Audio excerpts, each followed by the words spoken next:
So, Bards, how did you and Joffa go collecting signatures on Sunday? I saw Joffa was out there trying to get a few more, and it worked apparently, but I was not helping though. And Wetters, you must have been the only one there. I was the only one of us three there, but there were plenty of Tigers ferals that left early.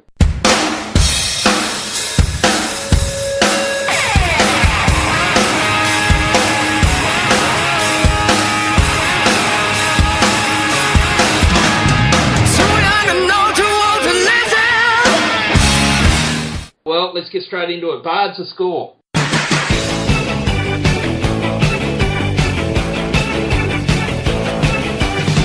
All right, mate. Hawthorn 18-20, 118, defeating Richmond 7-10-52. And goal kickers, Bards.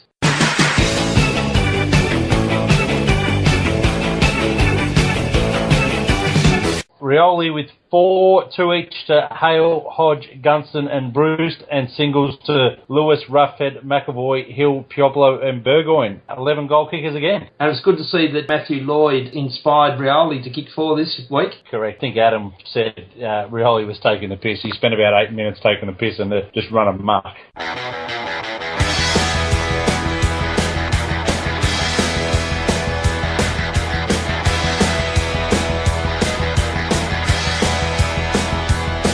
All right, well, let's get straight into your votes and we'll get Adam to give us an assessment of the game, given he was the only one at the ground.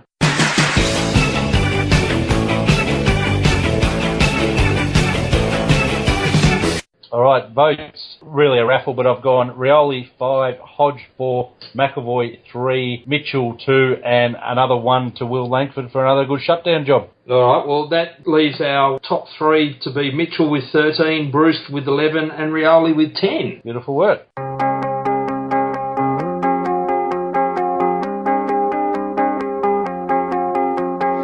Well, Adam, give us a rundown of how this game played out.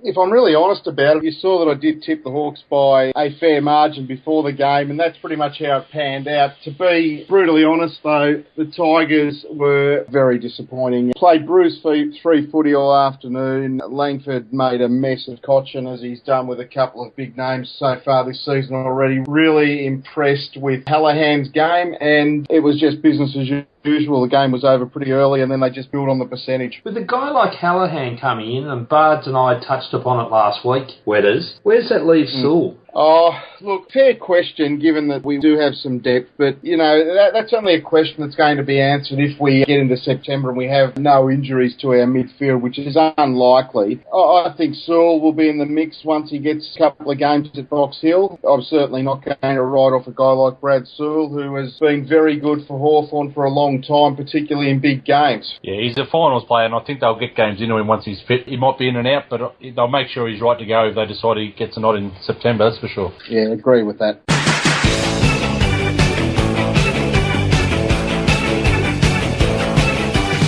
Hey, it was a milestone game for a couple of guys that we didn't recognise last week's Bards, Sean Burgoyne and Sammy Mitchell. And the question's got to be asked after 250 games, do we know which side Mitchell kicks and hand passes best on? I don't think he knows, to be honest. Question for you boys. If our team of the century was rebooted, as they've done with the All-Australian team of the century today, would Sam Mitchell get a go?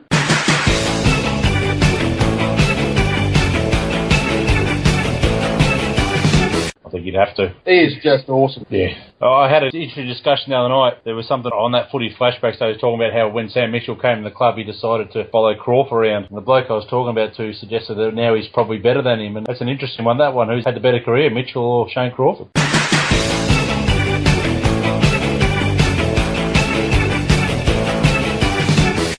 Well, you'd have to say Mitchell, really, wouldn't you? Because he's captained a premiership team, 250 games, he's played in 2 premierships, played in 3 grand finals, fairly well decorated as well. He's probably had a better career, but I guess the question was probably more who was the better player. But yeah, it's definitely an interesting one. I mean, you'd imagine that Sam would get another couple of seasons and therefore get the 300 games, the same as Crawford. And from there, who knows? But they're both champions of the club, that's for sure. You've got to remember that Crawford was a pretty high pick and Sam Mitchell was a rookie listed player. Yeah, Crawford was in the early teens, I reckon. And take your point, Housey, but I think in the greater scheme of things, that's not irrelevant. Mitchell had to come in the hard way, I think, is what you're getting at there, and all credit to him. But I still have Crawford just in front. He did it hard, Crawford. He carried the side on his own back for a lot of years. So won a Brownlow medal in an average footy team. Yeah, but look, line ball, and who's to know what will happen over the next couple of years. But the gap is closed. I mean, it may have already closed. If it hasn't, it is closing. Well, maybe that's that question for this week for everybody. Let's see what people reckon. Is Crawford the better player or is Mitchell the better player? Let's see what people's opinions are. I'd suggest it's going to come out line ball that everyone reckons they're just as good as one another for a number of reasons.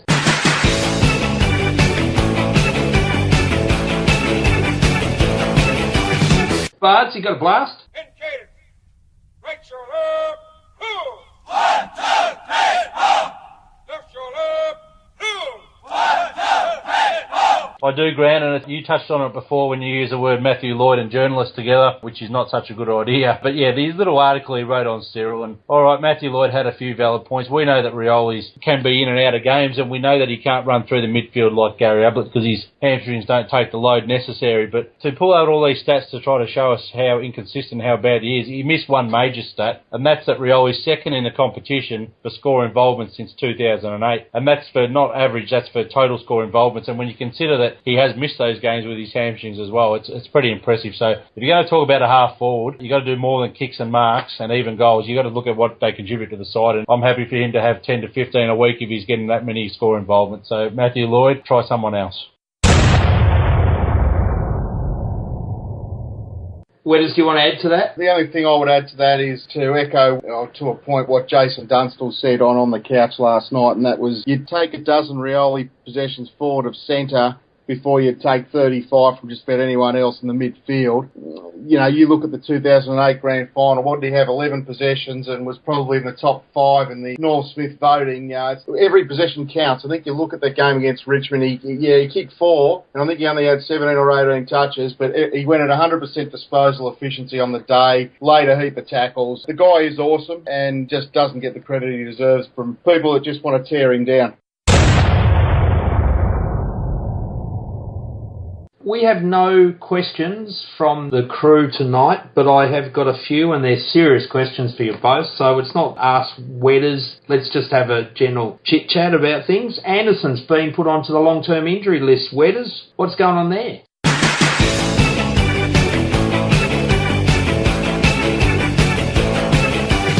Got a shoulder issue, hasn't he? And doesn't look good for him playing a whole lot of senior footy this year. That said, he's young, and the priority's got to be to get it right rather than get him on the park right now, I would think. Should have been due back, and the shoulder hasn't come up. I was talking to Ben Ross's father today, actually, and he said the same thing. Ben said it hadn't come back as they thought. They've had another look, and they found some nerve damage, so it obviously needs plenty of rest. So door opens, though. It's now a spot for a rookie again, so I guess Ben Ross himself or Kurt Headley or one of these guys still on the rookie list perform a little bit down there. There might be an opportunity for them to get their first taste of senior footy. Would you bring in a backman, which Heatherley is, off your rookie list, or would you look to someone either forward or in the midfield?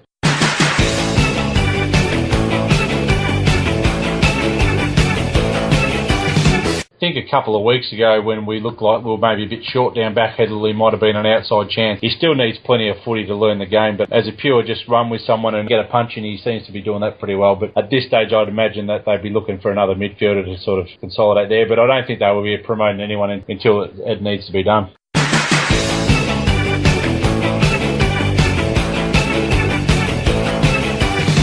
Well, there's no disrespect to St Kilda, but they're a different part of the ladder and a different stage of their development to Hawthorn. Let's be honest about this. This week, is there an opportunity to pick someone from Box Hill and give them a run? And I'll throw up a couple of names. Luke Loudon has been touted as having played well, and the other guy that they listed, and he was put on the emergencies after they rejiggled the squad, was Hawthorn.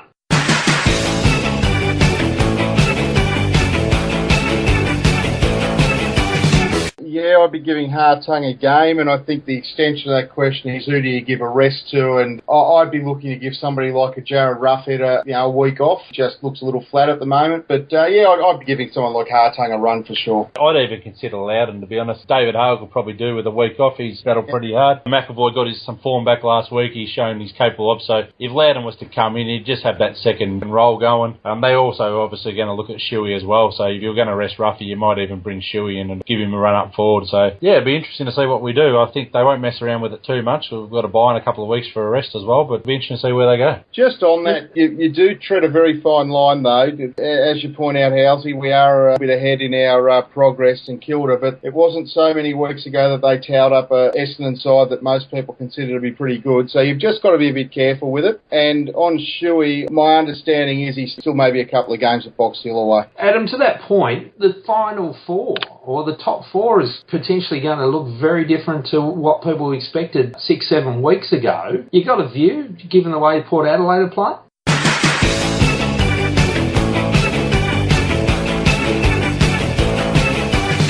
I think the top three are set and they won't change. I think fourth could come down to perhaps Collingwood or a North Melbourne. I don't see Fremantle making it now, and I think the Swans are pretty much cooked as far as the top four are concerned. Yeah, it's looking a bit different to Dermy's top four anyway.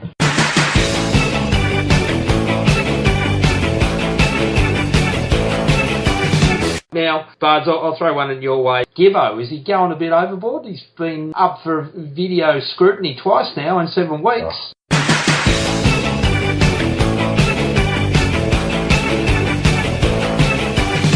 I mean, obviously you take the reprimand because it's not worth fighting and risking a week, but when the defender can't run towards the ball and jump towards the ball and try to punch the ball and make accidental contact, that's ridiculous that he even got cited for that. But, I mean, fair enough, the bloke got injured out of it, but he's running back with a flight of the ball. That's the risk you take when you do that. Gibbo's only going towards the ball. It's shocking to say he was charging, but we'll take the reprimand because it's not worth fighting. Shook Lotto at the tribunal yet again. Although, if you're going to rest players, they may have been better off taking the week, that way eradicating any points that Gibbo would have as carryover and giving him a rest. Yeah, you got a point there as well, but I think they want him to play this week, being that we need someone to run around with Ruolt for a while.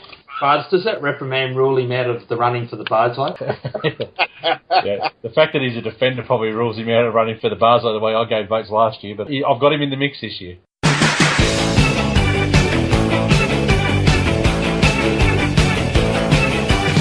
Righto, well, let's move on to nearest to the pin. 4!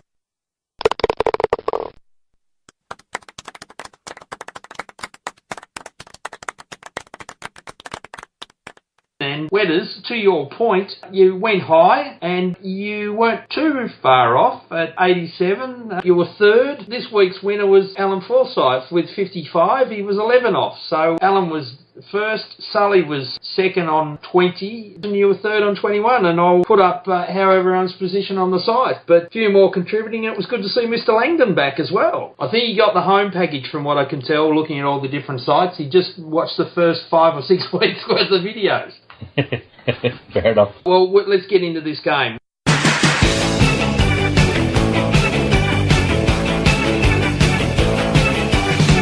We are playing St Kilda, as you say, Bards. It's the early game, 1:45 at the MCG. It's Bring a Friend week, apparently. What do we think of this? Yeah, good concept, apart from the fact that if you've got a reserve seat, they can't sit with you. Bring a friend and drop them in GA and go upstairs. Well spotted. That was my next question, but well spotted. A couple of things here. Louis plays 200. That's a pretty fair achievement, isn't it, Adam?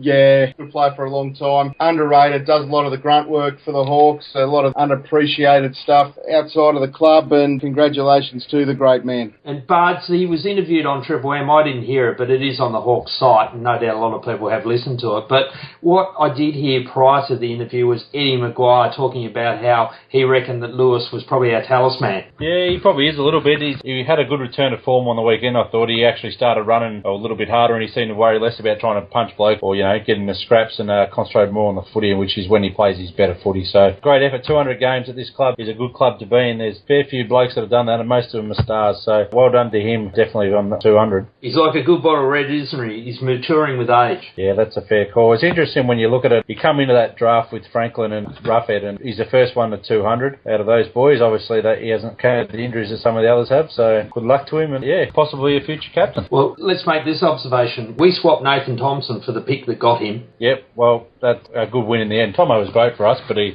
needed a change of environment for his issues, so it was probably a win-win, that one. Adam, who goes to Rewalt this week?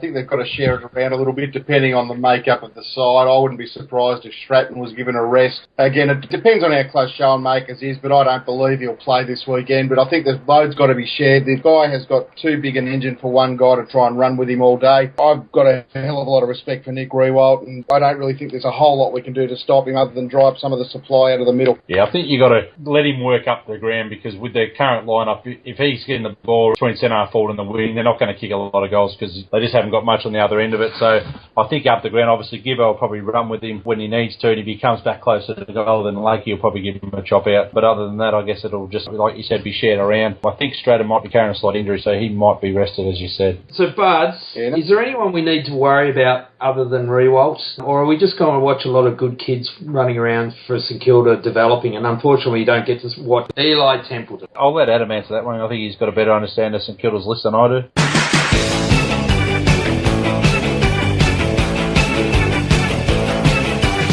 I'd be keeping an eye on Lee Montagna. He's had a good couple of weeks and he's in really good form. Lenny Hayes is obviously an A-grade midfielder, if not an A-grade or a B-plus midfielder. They've got some good young kids in Dunstan and Billings. And whilst I agree, I think they're probably not a better side than Richmond, I think they will give a better account of themselves and have a go. I think the Tigers tend to ski downhill a little bit, whereas this mob are well coached and they're pretty disciplined. So, yeah, wouldn't be taking them too lightly. That's a fair call, I agree. It'd be interesting to see what we do with Langford this week, if he goes to Montagna or Lenny Hayes, or if he follows around one of the younger kids. You go to Montagna, I would say. Well, let's go nearest to the pin again for this one. So, Bards.